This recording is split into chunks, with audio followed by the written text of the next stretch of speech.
How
I crossed the way, how I succeeded the way, அதுதான் நான் சொல்ல போகிறேன். சரியா? ஸோ வந்து எனக்கு உண்மையில் வந்து ஒரு என்ன சொல்கிறது, ஒரு மோட்டிவேஷன் வந்து பார்த்தீங்கன்னா ஒன்றே ஒன்று தான். என்ன, உள்ளுவதெல்லாம் உயர்வுள்ளல் மற்றவை தள்ளினும் தள்ளாமை நிறுத்தி. சரியா? இந்த ஒன்றே ஒன்று தான் என்னோட தாரக மந்திரம். சரியா? ஒரு 9th படிக்கிற காலத்துலேருந்து என்ன எனக்கு சொல்லிக் டீச்சர்ஸாக இருந்தது தமிழ், அது எதை நினச்சாலும் உயர்வா என்னால் முடியும் இல்லையா? இல்லை நம்ம எப்படி வந்து நம்மளாம் வந்து கிராமத்தில் பிறந்திருக்கிறோம், நம்மளாம் வந்து எங்கள் அப்பாவுக்கெல்லாம் கையெழுத்து படிக்க தெரியாது, அவங்கெல்லாம் சும்மா சாதாரண விவசாய வேலை பார்க்குறவங்க, நம்மளாம் என்னத்தை போய் ஐஏஎஸ் படிக்கிறது, நம்மளாம் என்னத்தை போய் இது படிக்கிறதுன்னு நிறைய பேர் அப்படித்தான் நினச்சிக்கிட்டு இருப்பீங்க இல்லையா?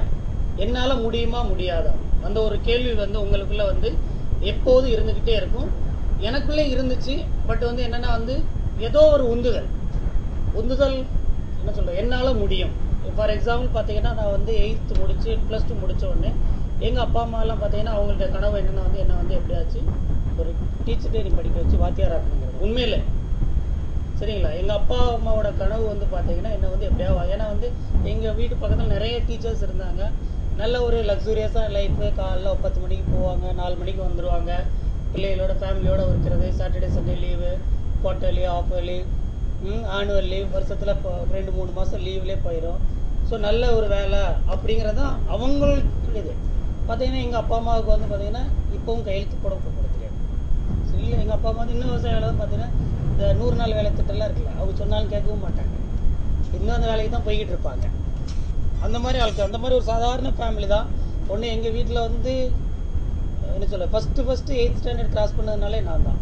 வேறு யாரும் கூட படித்ததே கிடையாது. 8th ஸ்டாண்டர்ட் கூட எங்கள் அப்பா கூட பிறந்ததில்ல, அம்மாவோட பிறந்தவங்களே இல்லை, எங்கள் கசின்ஸ்லேயே வந்து யாருமே இது பண்ண இல்லை. இருந்தாலும் வந்து என்னென்னா வந்து சரி எப்படியாவது எனக்கு வந்து என்னென்னா மெடிக்கல் டாக்டர் படிக்கணும்னு ஒரு ஆசை இருந்துகிட்டே இருந்துச்சு. சரி டாக்டர் படிக்கணும்னு அது இருந்துச்சு. இப்போ நிறைய பேர் சப்போர்ட் பண்ணாங்க. நிறைய கிறிஸ்டியன் ஃபாதர்ஸ் அவங்க ஸ்கூலில் தான் படித்தது வச்சு எல்லாமே அவங்க சப்போர்ட் பண்ணாங்க. சரி ஓகே, எங்கள் அப்பா அம்மா கூட டாக்டர் வேலைக்கு படித்து 6 வருஷம் படித்து அதுக்கு பிறகு வேலைக்கு போ, இது 2 வருஷம் படித்தா வேலை கிடச்சிருமே. டீச்சர் ட்ரைனிங்லாம் 2 அப்போல்லாம் வேலை கிடச்சிக்கிட்டு இருந்துச்சு. 2000 வந்து 2 வருஷம் முடித்தா உடனே வேலை, ஏதோ ஸ்கூல்ஸில் எப்படியாவது வேலை கிடச்சிருச்சு. இதுக்கு போய் நீ படிக்கணுமான்னு தான் நிறைய பேர் ஈவன் ரிலேட்டிவ்ஸ் கூட அதெல்லாம் நம்மளால் முடியாது, எம்பிபிஎஸ்லாம் போய் அதெல்லாம் பெரிய பெரிய பணக்காரங்க தான் படிக்க முடியும், நம்மளாலாம் வந்து இது பண்ண முடியாது.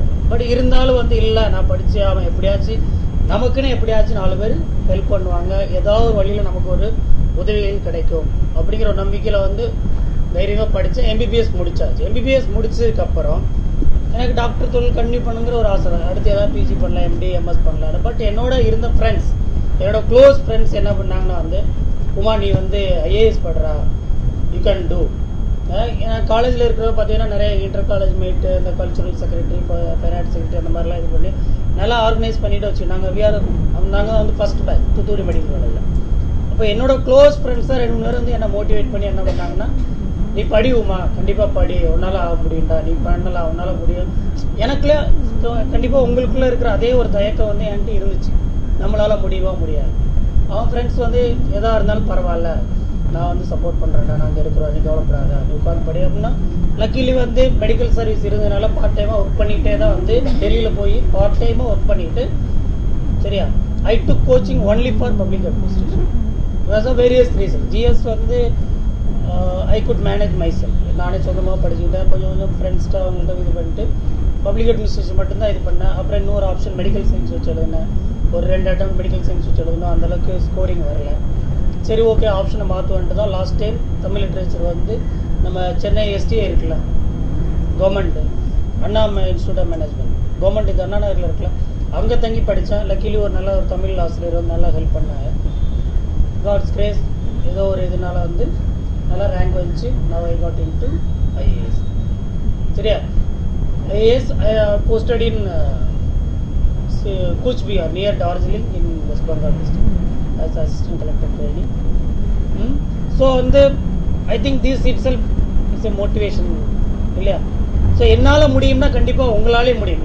ஆல்மோஸ்ட் வந்து இங்கே இருக்கிறத பார்த்தாலே தெரியுது, நீங்களும் வந்து என்ன மாதிரி ஒரு சாதாரண குடும்பத்தில் இருந்து சாதாரண ஒரு சுச்சுவேஷனில் ரூரல் பேக்ரவுண்ட், ஆல்மோஸ்ட் திருநெல்வேலியே ஒரு சிட்டி இருந்தாலும் அதுவே ஒரு ரூரல் தான், ஒரு வில்லேஜ் எஃபெக்ட் தான் வந்து திருநெல்வேலி இருக்கும். ஸோ கண்டிப்பாக உங்களாலும் முடியும். என்ன தேவை உங்களுக்கு, மெயின் வந்து என்னென்னா வந்து சரியான ஒரு திட்டமிடல். சரியா, திட்டமிடல் கரெக்டாக வந்து நேரத்தை பிளான் பண்ணுறது. அட்லீஸ்ட் ஓகே நீங்கள் வந்து உங்களுடைய ஃபேமிலி சுச்சுவேஷன் உங்களுக்கு அதுக்கு ஒத்துழைக்காமல் இருக்கலாம், இல்லை என்னால் ஃபுல் டைமாக இது படிக்க மட்டும் முடியாது சார், நான் வந்து வேலை பார்க்கணும் அப்படிங்கிற சுச்சுவேஷனில் என்ன பண்ணலாம், அட்லீஸ்ட் வேலை வந்து எப்படி பார்த்தாலும் மேக்ஸிமம் 8 to 10 hours வேலை பார்க்க போகிறீங்க. மிச்சம் 14 hours இருக்குது. 14 hours அட்லீஸ்ட் டெய்லி ஒரு 3 to 4 hours மினிமம் வந்து ரெகுலராக படிச்சுக்கிட்டே இருக்கும். வெதர் எக்ஸாம் இருக்கா இல்லையாங்கிறதுலாம் செகண்டரி. இப்போ நானுமே வந்து டெல்லியில் இருக்கும்போது மெடிக்கல் இது ஹாஸ்பிட்டலில் ஒர்க் பண்ணிட்டு தான், அது பெரிய ஹாஸ்பிட்டல் பார்த்தீங்கன்னா பயங்கர ஹெக்டிக்கான சைடு. 8 மணி நேரம் போனோம்னா 8 மணி நேரம் ஓடிக்கிட்டே தான் இருப்போம், ஏதாவது வார்டுக்கு அது. பட் இருந்தாலும் அங்கேயும் எப்போ கேப் கிடைக்குதோ அப்போல்லாம் உட்காந்து சும்மா நியூஸ் பேப்பர் எடுத்து வச்சுக்கிட்டு இருப்போம்.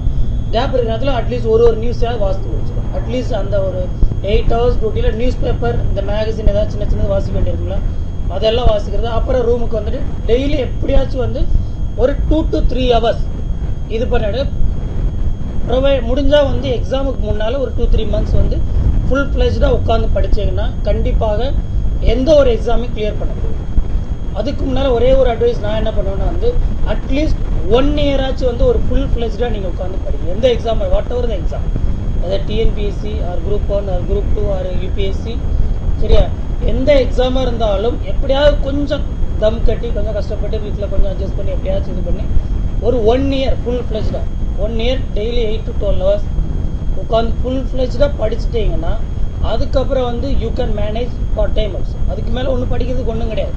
அது எந்த எக்ஸாமாக இருந்தாலும் சரி, யூபிஎஸ்சி பெரிய யூபிஎஸ்சி எக்ஸாமே இருந்தாலும் கூட அந்த 1 yearல நீங்கள் வந்து நல்ல தரவாக படிச்சிட்டிங்கன்னு வச்சுக்கோங்களேன், ஆல்மோஸ்ட் எவ்ரி ஒரு சின்ன சின்ன சப்ஹெட்டிங் இருக்குங்களா. ஃபார் எக்ஸாம்பிள் வந்து இப்போ பாலிட்டின்னு இருந்துச்சுன்னா வந்து அதில் ஏகப்பட்ட சப்ஹெட்டிங் இருக்கும்.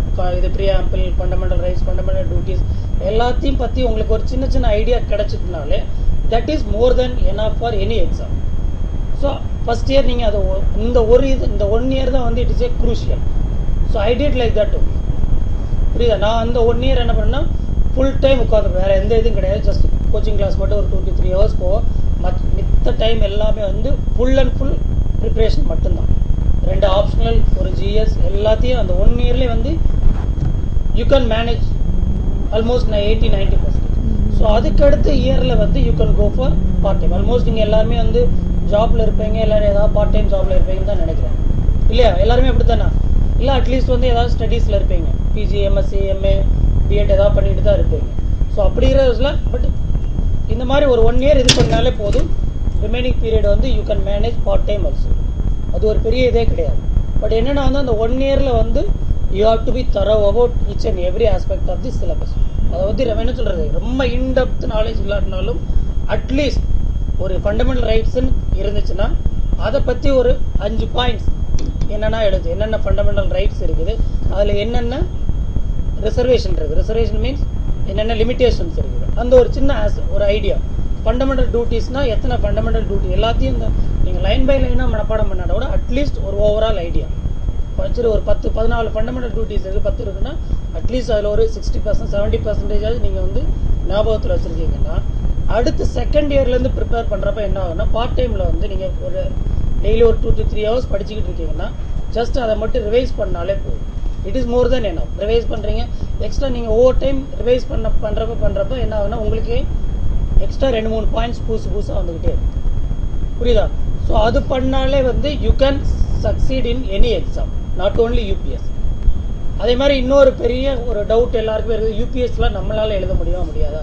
நம்ம லெவலுக்கு ஏதோ குரூப் 1 குரூப் 2 இல்லை குரூப் 4 போகுது சார், நம்ம என் லெவலுக்குலாம் குரூப் இது யூபிஎஸ்லாம் எழுத முடியாதுங்கிறது நிறைய பேர்கிட்ட இருக்குன்னு நினைக்கிறேன்.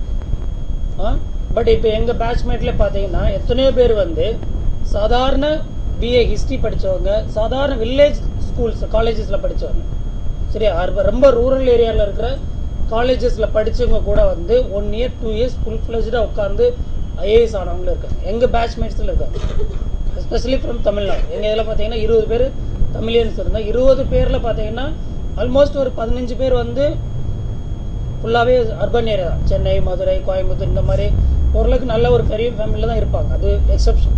பட் அட்லீஸ்ட் ஒரு 25-30% ஆகுது உண்மையில ரொம்ப ரிமோட் ஏரியாவிலேருந்து ரொம்ப கஷ்டப்பட்டதுலேருந்து வர்றவங்களும் இருக்கத்தான் செய்கிறாங்க, சரியா. ஸோ அதனால வந்து யூபிஎஸ்சி வந்து பார்த்தீங்கன்னா வந்து இட் இஸ் நாட் ஏ, அதாவது சொல்லுவாங்க it is one of the toughest exam in the world அப்படிங்கிற மாதிரிலாம் ஹைப் கொடுப்பாங்க இல்லையா? அப்படி தானே ஹைப் இருக்கும். யூபிஎஸ்சி வந்து one of the toughest exam, அதில் வந்து இது பண்ணுறதுக்கு வந்து ரொம்ப சூப்பர் இன்டெலிஜென்ட் தேவை, சூப்பர் பிரில்லியண்டாக இருக்கணும் அப்படிங்கிற மாதிரிலாம் இது பண்ணாங்க. பட் என்ன பொறுத்தவரை ஐ டோன்ட் திங்க் ஸோ, சரியா. உங்களுக்கு வந்து ஒரு பேசிக் எபோ ஆவரேஜ் கெப்பாசிட்டி இருக்குது, உங்களுக்கு ஒரு பேசிக் அண்டர்ஸ்டாண்டிங் கெப்பாசிட்டி இருக்குது அப்படிங்கிற பட்சத்தில் any one can appear for UPSC exam provided ஒரு டெடிகேஷன், சரியா. உங்களுடைய டெடிகேஷன் தான் மேட்டர்ஸ். நீங்கள் வந்து எந்த அளவுக்கு டெடிகேட்டடாக you have to sacrifice lot, especially இந்த ஒரு என்விரான்மெண்ட். இப்போ பார்த்தீங்கன்னா வந்து இப்போ இருக்கிற என்விரான்மெண்ட்டில் நிறைய மூவி, சினிமா, ஃப்ரெண்ட்ஸு, மொபைல் எல்லா இதுவும் இருக்கும். எல்லாத்தையும் வந்து you have to overcome, சரியா. இதெல்லாம் ஓவர் கம் பண்ணி உங்களால் டெடிகேட்டடாக ஒரு 1 year இது பண்ண முடியும்னா கண்டிப்பாக உங்களாலும் முடியும். ஏதோ ஐஏஎஸ் இல்லாட்ட கூட ஐஏஎஸ் இருக்குது, ஐபிஎஸ் இருக்குது, அதுக்கப்புறம் நிறைய எக்ஸாம், நிறைய சர்வீஸ் இருக்குது. இன்கம் டேக்ஸ் இருக்குது, கஸ்டம்ஸ், ஐஆர்எஸ் இருக்குது, அப்புறம் பார்த்தீங்கன்னா audit and account service, railway service, எல்லாமே வந்து all are equal in rank, சரியா. சேலரி வைஸாக இருக்கட்டும், இல்லை பர்க்ஸ், மற்ற அலவன்ஸாக இருக்கட்டும், எல்லாமே மோராரில் சேம் தான் எல்லாருக்குமே. வந்து ஒன்று என்னென்னா பப்ளிக் தெரியுது வந்து ஐஏஎஸ் ஐபிஎஸ் மட்டும்தான் மக்களுக்கு தெரியும் இல்லையா. இப்போ இது ஃபாரின் சர்வீஸ்ன்னு சொன்னால் கூட யாருக்கும் தெரியாது. ஐஎஃப்எஸ் சொன்னால் நம்ம ஊரில் யாருக்காவது தெரியுமா? ஈவன் நானே வந்து எங்கள் ஊரில் போயிட்டு ஃபஸ்ட்டு வந்து எனக்கு ரிசல்ட் வந்தப்போ ஐபிஎஸ் தான் வர்ற மாதிரி இருந்துச்சு. ஐபிஎஸ் போலீஸ் ஆகிட்டுன்னு சொன்னால் ஏன் இவன் போய் டாக்டரை விட்டுட்டு போய் ஐபிஎஸ் தராங்க தான் நிறைய பேர் ஊரில். அவங்களுக்கு வந்து ஐபிஎஸ்னால் அதோட வேல்யூவே தெரியாது, என்னென்ன தெரியாது. அந்த மாதிரி தான் வில்லேஜில் இருப்பாங்க. நீங்கள் வந்து அந்த ஒரு இதில் இது இல்லாமல் there are so many services, சரியா. ஸோ வந்து உங்களால் வந்து யூபிஎஸ்சி முடியும், அது இல்லையா அட்லீஸ்ட் குரூப் 1 அந்த லெவல்லையாச்சும் you have to aim like that. இல்லை சார் எனக்கு வந்து குரூப் 4 போதும், ஏதோ ஒரு விஓ கிடைச்சா போதும் அப்படிங்கிற மாதிரி அந்த ஒரு எய்மில் இருக்காதீங்க, சரியா. அதனால தான் என்னோட இது தாரக மந்திரம் என்னன்னு பார்த்தீங்கன்னா உள்ளுவதெல்லாம் உயர்வுள்ள. எதை நினைச்சாலும் ஹையா எய்ம் பண்ணுங்க, கண்டிப்பாக முடியும். முடியாதுன்னு ஒன்றுமே கிடையாது. பட் அது வந்து என்னது, நம்ம சும்மா பகல் கனவு மட்டும் கண்டுக்கிட்டு இருக்கக்கூடாது. அதுக்கேற்ற உழைப்பை வந்து நீங்கள் போட்டீங்கன்னா கண்டிப்பாக உழைப்புக்கேற்ற பலன் வந்து ஏதாவது ஒரு வகையில் கிடைக்கும். ஃபார் எக்ஸாம்பிள் இப்போ என்னோட ஃப்ரெண்ட்ஸ் வந்து நிறைய பேர் அப்பியர் ஆகிட்டு 4 அட்டெம்ப்ட் முடிஞ்சிட்டு சர்வீஸ் எது கிடைக்காம போனேன். But they have succeeded in other areas. Other ஏரியாஸ்னால் என்ன, ப்ரைவேட் போகிறாங்க, they have gain lot of knowledge in this preparation. இந்த யூபிஎஸ்சி ப்ரிப்ரேஷன் அப்போ பார்த்தீங்கன்னா வந்து நிறைய வந்து you are engulfing lot of knowledge இல்லையா. எதை பற்றி கேட்டாலும் உங்களுக்கு வந்து ஒரு ஐடியா இருக்கும். உலகத்தில் என்ன நடந்தாலும் எக்கனாமிக் கிரைசிஸாக இருக்கட்டும், இல்லை வந்து ஆயில் ஏதோ ஒரு இஷ்யூ ஆகட்டும், இல்லை வந்து எங்கேயா ஒரு அணுகுண்டு சோதனை நடந்தால் எதை பற்றி கேட்டாலும் உங்களுக்கு ஒரு ஐடியா இருக்கும்ல. இந்த எக்ஸாம் ப்ரிப்பேர் பண்ண வந்தால் குரூப் 1 இல்லை யூபிஎஸ்சியை ப்ரிப்பேர் பண்ண வந்தால் கண்டிப்பாக வந்து உங்களுக்கு வந்து இந்த ஒரு knowledge this will help you in so many ways. கண்டிப்பாக இது வந்து நிறைய பேர் ஹெல்ப் பண்ணிடுது. அதனால வந்து இந்த எக்ஸாம் பொறுத்தவரை அதான் வந்து இந்த எக்ஸாமோட ஒரு பியூட்டியே வரும். நீங்கள் எக்ஸாம் குவாலிஃபை ஆனாலுமே சக்ஸஸ் தான். சப்போஸ் பேட் லக்கில் குவாலிஃபை ஆகாட்டினா கூட இந்த நாலேஜ் வந்து உங்களுக்கு வந்து it will be helpful in many ways. புரியுதா? அதனால வந்து நான் சொல்றதுல ஒன்னே ஒண்ணுதான், டெடிகேஷன் டெடிகேஷன் டெடிகேஷன். இது மட்டும்தான் வந்து இந்த மாதிரி காம்படிட்டிவ் எக்ஸாம்ஸை பொறுத்தவரை சக்சஸ்க்கான ஒரே ஒரு you have to sacrifice lot many things. That is only for 1 or 2 years இல்லையா? அதுக்கப்புறம் பார்த்து இப்போ நாங்கள் எக்ஸாம் முடிச்சிட்டோம், லாஸ்ட் இயர் முடித்தோம். அதுக்கப்புறம் இது வரைக்கும் என்னது நியூஸ் பேப்பர் கூட எங்களுக்கு ஒழுங்காக படிக்கிறது. உண்மையை சொல்ல போனால் அதுதான். நீங்கள் எக்ஸாம் ப்ரிப்பரேஷன் அப்போ என்ன பண்ணிட்டு இருக்கோம், உட்காந்து வாங்குன்ட்டு daily 2 hours 3 hours newspaper படித்த காலம்லாம் இருக்கு. இப்போ பார்த்தீங்கன்னா என்ன ஆகுது, நியூஸ் பேப்பர் கூட படிக்கிறதுக்கு என்ன சொல்லுது ஒன்றும் டைம் கிடையாது, அது வேற விஷயம். ப்ளஸ் அந்த ஒரு மோட்டிவேஷன் இல்லை, ஒரு ரிலாக்ஸான லைஃப் அந்த மாதிரி தான் போகும் இப்போ ட்ரைனிங்கில் இருக்கிறப்ப. ஸோ வந்து பார்த்தீங்கன்னா இதுக்கப்புறம் ஃபுல்லாக வந்து your life will be on smooth side. எந்த ஒரு ட்ரபிள் கிடையாது, எந்த ஒரு இது ஒய் நாட்